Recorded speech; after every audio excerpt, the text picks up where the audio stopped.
I don't know when the cause and the manner will be determined officially. Daniel and Barbara Lenahan, longtime friends of Gene Hackman, were suddenly arrested following his death, sending shockwaves through Santa Fe. According to multiple sources, forensic evidence, suspicious financial transactions, and an unfinished will quickly turn Daniel and Barbara from trusted companions into prime suspects. But what really happened? Was this a premeditated murder for financial gain, or is there a greater force pulling the strings behind the scenes?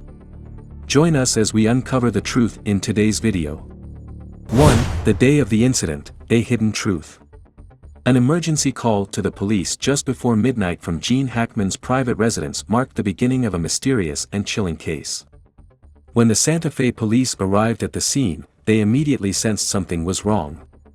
The room where Hackman was found showed clear signs of disturbance, yet strangely, there were no signs of forced entry. This was not a typical burglary, rather, it seemed to be a deliberate act, carried out by someone who had legal access to Hackman. The situation escalated and officers discovered that Betsy Arakawa, Hackman's wife, had also disappeared that same night. A cryptic message had been sent from Betsy's phone to a close friend before she vanished. "I think something is wrong." Short yet deeply unsettling, this message immediately caught the attention of investigators. Clearly, something had happened inside Hackman's home before the police arrived. Had Betsy uncovered something significant and become the next target of whoever was behind this? The initial evidence at the scene only deepened the mystery.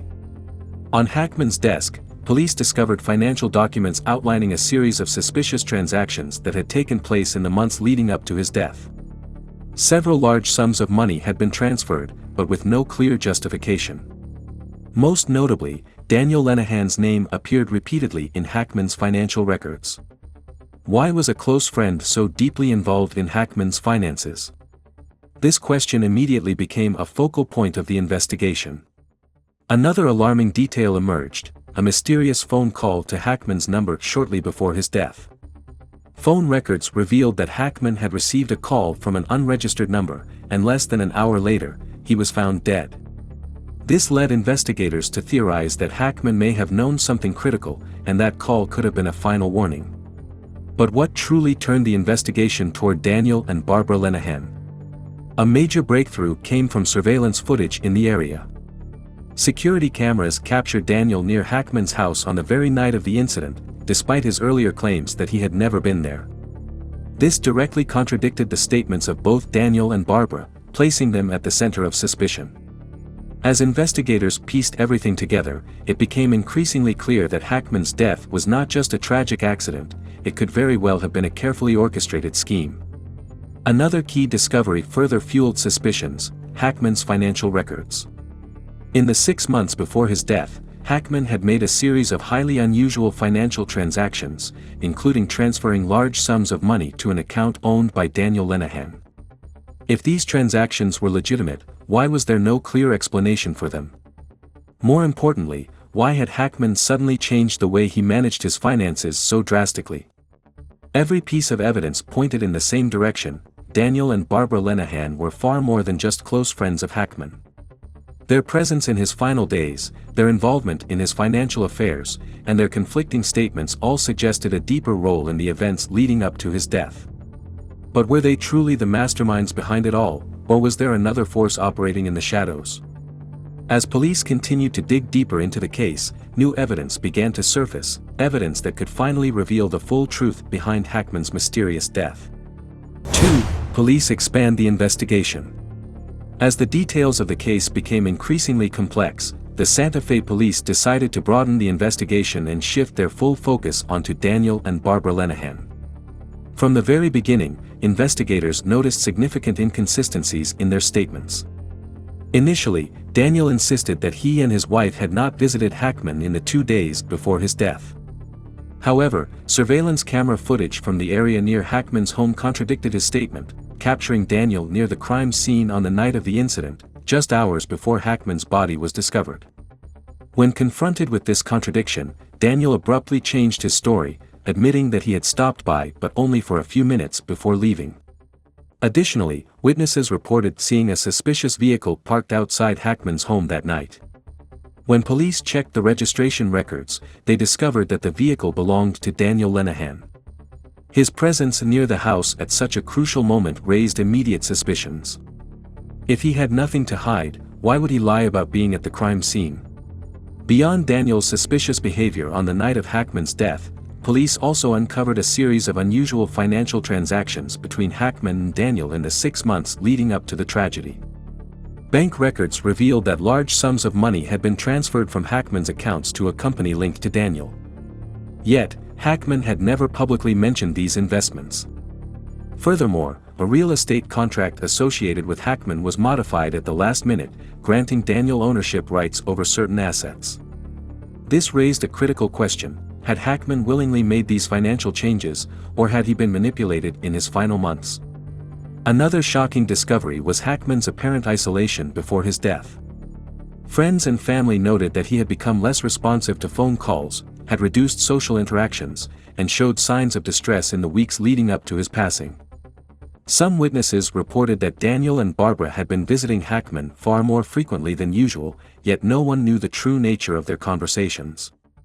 This led police to wonder whether Hackman had been deliberately isolated and influenced, rendering him unable to fully grasp what was happening to his finances.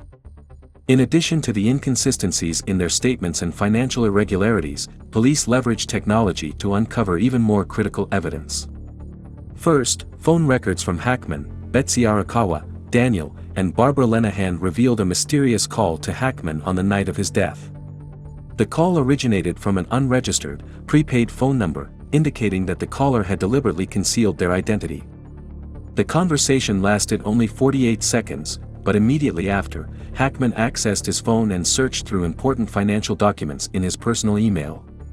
This raised a chilling possibility: had someone attempted to warn Hackman? Did he realize something was terribly wrong, too late to stop it? Further phone data revealed another unsettling clue: Betsy Arakawa, Hackman's wife, sent a cryptic final message before she mysteriously disappeared. The message read, "I think something is wrong." Sent to a close friend, it suggested that Betsy may have discovered something critical about Hackman's financial affairs or the people surrounding him. Then, she vanished without a trace. Investigators also found that multiple text messages had been deleted from both Hackman's and Betsy's phones, and in the days leading up to Hackman's death, Daniel had exchanged numerous calls with unidentified individuals. Beyond phone records, police examined Daniel Lenihan's personal computer, leading to yet another disturbing revelation. Search history showed that Daniel had been researching how to legally change a will just before Hackman's death. This strongly suggested that Daniel had been planning to alter Hackman's estate arrangements in his favor. Additionally, surveillance footage near Hackman's residence captured a man resembling Daniel stepping out of his vehicle on the night of the incident, a finding that directly contradicted his earlier claim that he was nowhere near the scene at the time. With mounting evidence, Santa Fe police could no longer dismiss Daniel and Barbara Lenihan as mere acquaintances of Hackman. Their contradictory statements, presence at the crime scene, financial entanglements, and digital footprints all pointed toward potential foul play. As the investigation expanded, police began connecting the dots to uncover the true motive. Was this a premeditated murder designed to exploit Hackman's fortune, or was there a greater force orchestrating the entire scheme from behind the scenes? 3. Shocking discovery leads to arrest. The evidence collected by the Santa Fe police extended far beyond contradictory statements and suspicious financial transactions. A critical discovery completely shifted the direction of the investigation and led to the immediate arrest of Daniel and Barbara Lenihan. This discovery was none other than forensic evidence related to the death of Gene Hackman. One of the most pivotal factors leading to suspicion against Daniel and Barbara was the unusual financial activity surrounding Gene Hackman 6 months before his death. Hackman was known for being extremely private about his finances, always keeping his investments under strict control. However, bank records uncovered a series of significant transactions, with large sums of money being transferred into a private company based in Santa Fe. Upon further investigation, police discovered that the true owner of this company was none other than Daniel Lenihan, Hackman's longtime friend. This finding raised immediate red flags. If Hackman had truly intended to transfer money to Daniel, why did he need to funnel it through an obscure intermediary company?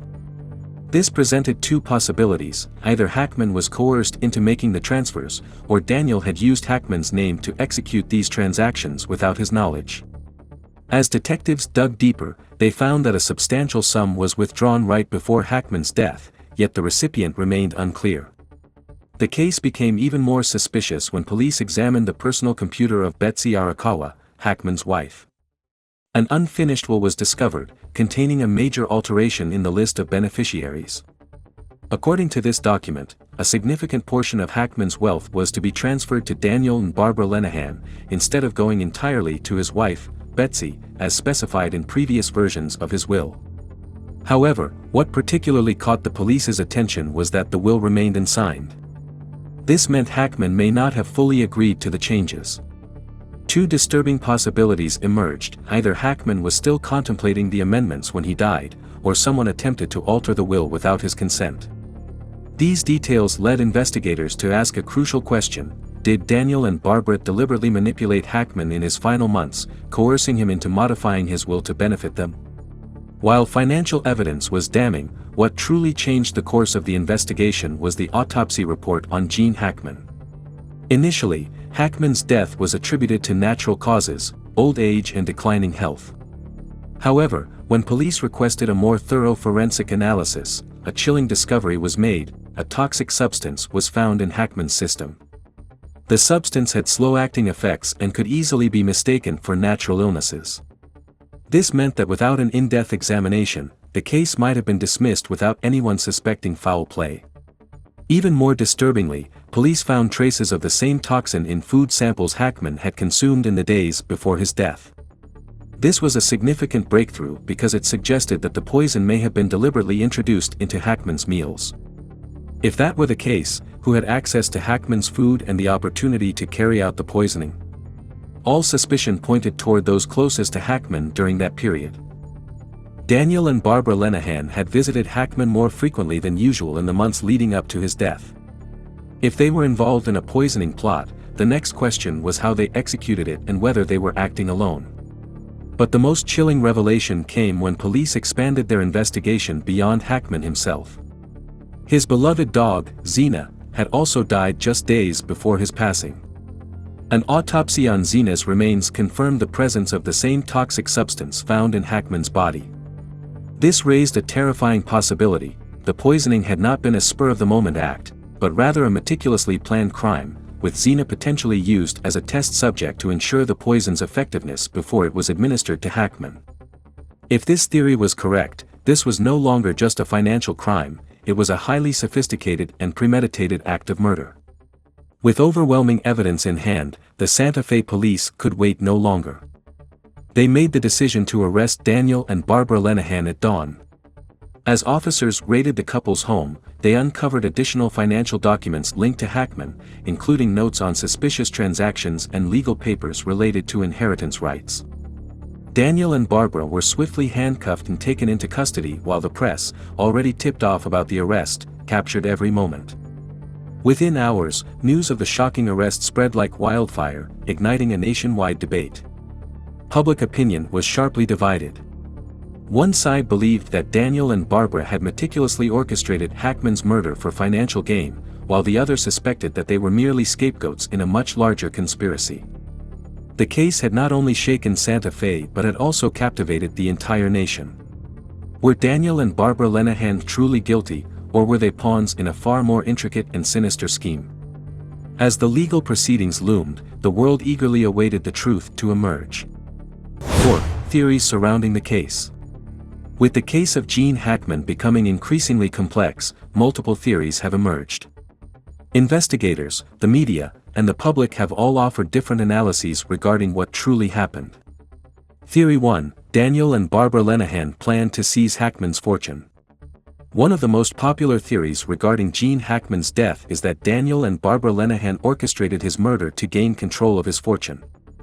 This suspicion arises not only from irregular financial evidence but also from contradictions in their testimonies, the presence of poison in Hackman's body, and indications that his will had been tampered with. Although Daniel and Hackman were longtime friends, their relationship seemed to be overshadowed by greed and calculated financial ambitions. Santa Fe police uncovered a series of crucial financial irregularities, showing that Daniel was facing a severe financial crisis, and Hackman, with his vast wealth, may have become the perfect target to pull Daniel out of financial despair. Investigators discovered that Daniel had participated in several failed archaeological projects, which had left him burdened with enormous debts that he had no means to repay. During interviews with acquaintances of Daniel, some witnesses recalled that he had hinted at an upcoming large sum of money, though no one knew where it would come from. More suspiciously, Hackman's bank records from his final months revealed large sums of money being transferred to a private company controlled by Daniel, with no clear explanation for these transactions. Beyond these financial red flags, police discovered an unfinished will on the personal computer of Betsy Arakawa, Hackman's wife. This document contained a significant alteration in the list of beneficiaries. In this version, Daniel and Barbara Lenahan had been unexpectedly added as heirs, receiving a substantial portion of Hackman's assets, even though Hackman had never previously mentioned leaving anything to them. More concerning was that this version of the will remained unsigned, which suggested that Hackman might have hesitated or been prevented from finalizing the changes. This raised a critical question: did Daniel and Barbara exploit Hackman's declining health, manipulating him psychologically to alter the will in their favor? The suspicions deepened when police discovered that Daniel had been in contact with an estate attorney shortly before Hackman's death. During these discussions, Daniel inquired about the legal process of modifying a will and ensuring its immediate legal effect. Why would a supposed close friend take such an interest in Hackman's will at such a sensitive time? Could Daniel have orchestrated a plan to seize Hackman's wealth upon his passing? Beyond financial and legal manipulations, Santa Fe police found even more damning evidence that Hackman had not died from natural causes, but had been murdered, the presence of poison in his body. Initially, Hackman's death was attributed to old age and deteriorating health, but a comprehensive forensic examination revealed a slow-acting toxic compound in his system. This particular substance could be mistaken for natural causes unless specifically tested for, meaning that without detailed scrutiny, his murder could have gone undetected. Even more disturbingly, forensic experts found traces of this poison in the food Hackman had consumed days before his death. This suggested that someone had deliberately laced his meals with poison. But the most chilling revelation was that Hackman's dog, Xena, had died just days before him. The autopsy on Xena revealed the exact same poison in its system. This led investigators to suspect that someone had tested the poison on Xena before using it on Hackman. If this hypothesis was correct, this was not just a murder, it was a meticulously planned and calculated assassination. With all this evidence, Daniel and Barbara Lenahan quickly became the primary suspects. They had a clear financial motive, they frequently visited Hackman in his final months, and they had the ability to influence his decisions regarding his will. If they were truly the masterminds, their plan may have followed a structured sequence, financially manipulating Hackman by funneling money into secret transactions, attempting to alter his will to secure their inheritance. When those efforts failed, resorting to poisoning Hackman to ensure they gained control of his assets. However, were Daniel and Barbara the only ones behind this crime, or was there a more powerful force controlling everything behind the scenes? Although this theory is heavily supported by circumstantial evidence, police still lack direct proof that Daniel and Barbara had administered the poison themselves. No one had witnessed them tampering with Hackman's food, and while the unfinished will favored them, there was no definitive proof that they had forced Hackman to change it. As a result, the case remained inconclusive. But one thing was certain: Daniel and Barbara Lenahan had too many suspicious connections to be ignored. Even if they were not the direct perpetrators, they were likely involved in the scheme in some capacity. Santa Fe police continued to investigate, but as of now, the theory that Daniel and Barbara orchestrated Hackman's murder for financial gain remains one of the most compelling and plausible explanations for the case. Theory 2: Daniel and Barbara were just pawns. Although Daniel and Barbara were involved in suspicious financial transactions related to Hackman, this does not necessarily mean they were the direct masterminds. Some investigative experts believe that more powerful individuals, with stronger motives and greater resources, were actually behind the case, using Daniel and Barbara as a cover to mislead the police. These suspicions began to take shape when Santa Fe police started looking into individuals closely connected to Hackman, particularly Henry Salazar, the lawyer managing Hackman's estate, and Victor Grayson, a real estate businessman who had financial dealings with him. Both men had clear financial motives and appeared to have benefited directly from Hackman's death, yet neither of them had been officially named as suspects, making the case even more puzzling. The first major red flag that led the police to suspect a larger conspiracy was evidence that Hackman himself had begun to grow suspicious of those around him shortly before his death. One of the most critical pieces of evidence was a mysterious phone call that Hackman received on the night of his death. Data retrieved from Hackman's phone showed that he received a call from an unidentified number at 10:47 p.m., just hours before he was found dead. The phone number was unregistered, indicating that the caller deliberately hid their identity. The call lasted only 48 seconds, but immediately afterward, Hackman engaged in suspicious activity on his phone, including searching for financial documents in his personal emails. This raised an important question: had Hackman received a last-minute warning, only to realize the danger too late? As the investigation deepened, police discovered more evidence suggesting that Hackman had unknowingly become entangled in a complex financial network controlled by powerful individuals willing to go to great lengths to protect their interests. One of the most questionable figures in this case was Henry Salazar, Hackman's personal lawyer. As the person directly overseeing Hackman's assets, Salazar had full access to financial documents and could legally manipulate Hackman's assets without his immediate consent if maneuvered properly. Police reports revealed that just weeks before Hackman's death, Salazar had made a series of modifications to Hackman's estate management, including opening a new trust account under Hackman's name without his verified signature. This discovery was highly suspicious. If Hackman had no knowledge of these changes, it meant that someone had attempted to use his identity to authorize financial transactions without his consent. If Salazar was indeed responsible for these manipulations, then his involvement in Hackman's death could not be ruled out. But Salazar was not the only figure under scrutiny. Victor Grayson, a real estate businessman who had partnered with Hackman, also had a strong financial motive. Grayson had been involved in several real estate investments with Hackman, and according to investigative documents, some of Hackman's assets tied to these projects had been transferred under unusual circumstances shortly before he died. Police discovered that in Hackman and Grayson's investment contracts, significant modifications had been made to property ownership rights just months before Hackman's passing. Shockingly, the ownership of Hackman's real estate investments was officially transferred to Grayson's control just days after Hackman's death. This raised a major question: did Grayson have a hand in Hackman's death to ensure these changes remained irreversible? If Hackman had realized there were irregularities in his contracts and had planned to take action, removing him could have been a calculated move to prevent any resistance. With all these details emerging, the biggest question Santa Fe police needed to answer was whether Daniel and Barbara were truly the masterminds or merely pawns in a much larger game. There were signs suggesting that Daniel himself may have been manipulated, serving as the perfect distraction for the real orchestrators behind the crime. If Daniel and Barbara were arrested, public attention would immediately shift toward them, allowing powerful figures like Salazar and Grayson to escape scrutiny. One particularly concerning detail was that some of the suspicious financial transactions between Hackman and Daniel might have been just the tip of the iceberg. There was a strong possibility that even larger sums of money had been transferred or stolen by the hidden forces pulling the strings. If this theory holds, Daniel and Barbara may have simply been pawns in a far more complex financial scheme. Ultimately, the Hackman case remains riddled with unanswered questions.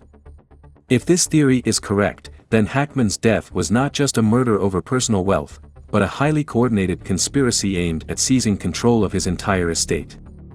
Daniel and Barbara may have been involved in early fraudulent activities, but when things escalated and Hackman started uncovering the truth, the real masterminds acted first, eliminating him before he could stop them. Theory 3. Did someone take advantage of Hackman's death? One of the most compelling theories surrounding Gene Hackman's death is that he may have passed away due to natural causes, but someone quickly took advantage of the situation to manipulate his assets in their favor. Unlike a premeditated murder, this scenario suggests a calculated financial scheme that was set into motion immediately after Hackman's death, when confusion and grief overwhelmed those closest to him. This theory holds weight because it explains the existence of an unfinished will, as well as suspicious financial transactions that occurred both before and after Hackman's passing, clear signs that someone saw an opportunity and seized it to alter ownership rights in a legally binding manner. The most critical question is, if Hackman truly died of natural causes, was someone already waiting for this moment to manipulate his assets before anyone could detect foul play? The first step for investigators was to determine whether Hackman had indeed died naturally. The initial autopsy did not reveal any signs of violence or toxic substances that could have directly caused his death. This supported the theory that Hackman may have died from a heart attack or stroke, likely due to his age and pre-existing health conditions. According to medical records, Hackman had a history of high blood pressure and cardiovascular issues, making him highly vulnerable to complications leading to sudden death. If Hackman's death was truly a natural event, it could have provided the perfect opportunity for those seeking to exploit his wealth. These individuals didn't need to kill Hackman themselves, they only had to wait for the right moment to act, capitalizing on the chaos before anyone could take control of his finances. One of the strongest indications that someone had exploited Hackman's death was the discovery of an unfinished will on his wife Betsy Arakawa's computer. This version of the will contained a major, unexpected change. Daniel and Barbara Lenahan were suddenly added as primary beneficiaries, contradicting all of Hackman's previous wills, which had primarily left his assets to Betsy. However, this revised will was never signed by Hackman, meaning it held no legal value, but if someone managed to validate it posthumously, it could have completely altered the inheritance structure.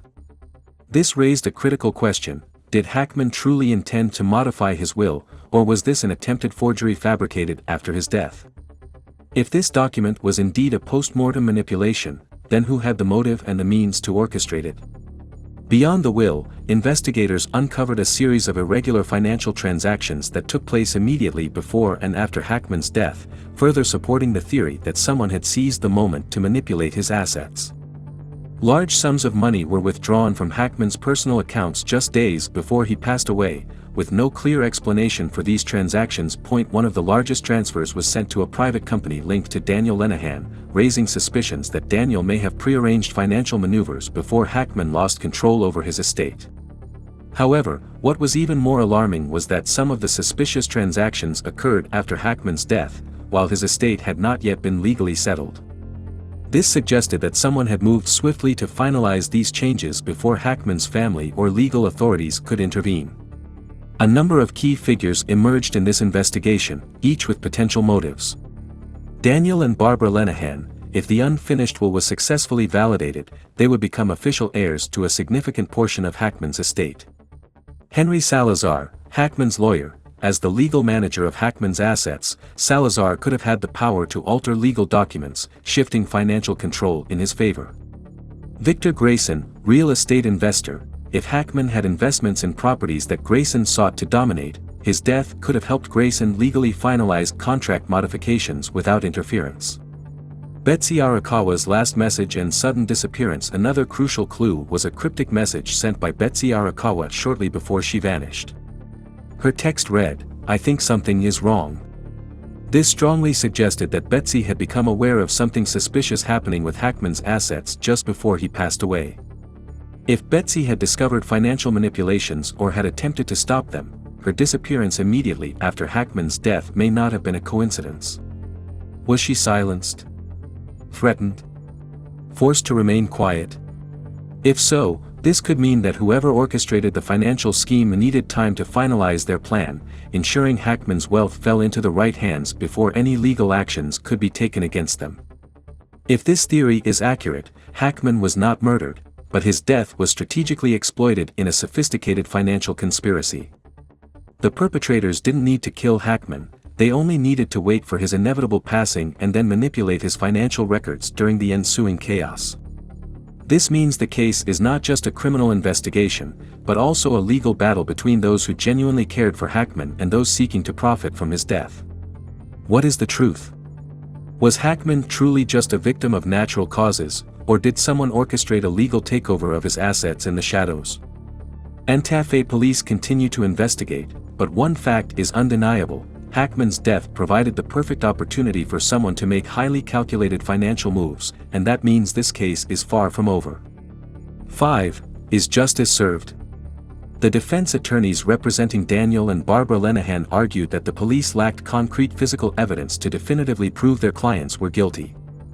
No traces of poison were found in their possession, no direct eyewitnesses had seen them commit any crime, and Hackman's cause of death could still be interpreted as a natural event. According to their legal team, the entire case relied heavily on circumstantial evidence, which was not enough for a conclusive guilty verdict. However, regardless of whether Daniel and Barbara were directly involved in Hackman's death or not, the case remained far from over, as too many unanswered questions persisted.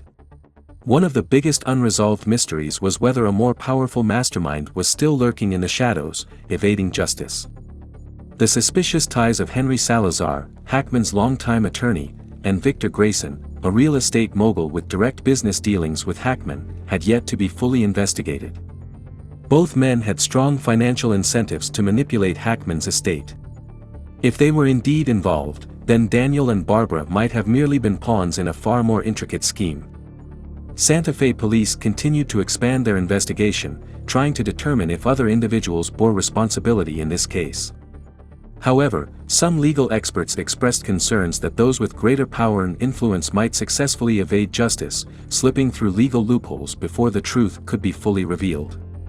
This case shed light on several harsh realities. First and foremost, it demonstrated how power, wealth, and greed can drive individuals to orchestrate shocking betrayals, even within seemingly close relationships. Additionally, it underscored the crucial role of law enforcement and the legal system in protecting the elderly from financial exploitation. The case of Gene Hackman served as a grim warning about the dangers faced by affluent individuals, particularly those in their later years, who often become prime targets for those seeking to seize their wealth.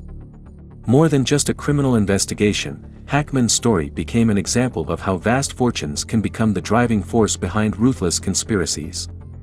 As the case neared its final stages, Santa Fe police believed they had uncovered many crucial elements surrounding Hackman's death. However, the public remained unconvinced. While Daniel and Barbara Lenihan had been arrested, many wondered, were they truly the masterminds behind Hackman's death, or were they merely scapegoats? If they were innocent, who actually stood to gain the most from Hackman's passing? Could a hidden force have orchestrated everything from behind the scenes? And perhaps the most haunting question of all, Betsy Arakawa, Hackman's wife, disappeared shortly after his death. Was her vanishing connected to the case's deeper mysteries? Despite the arrests, one undeniable truth remained: this case was far from over. Santa Fe police continue their investigation, but the public may have to wait a long time before the judicial system provides a definitive answer. Perhaps this case will remain shrouded in mystery forever, or maybe one day, a shocking truth will be revealed, bringing all those involved to justice. One thing is certain: the death of Gene Hackman has left behind a trail of unanswered questions, and whether justice is ultimately served or not, this case will be remembered for years to come as one of Hollywood's most enigmatic mysteries. What do you think about this case? Leave your thoughts in the comments below, and don't forget to like, share, and subscribe to stay updated on more mysteries to come.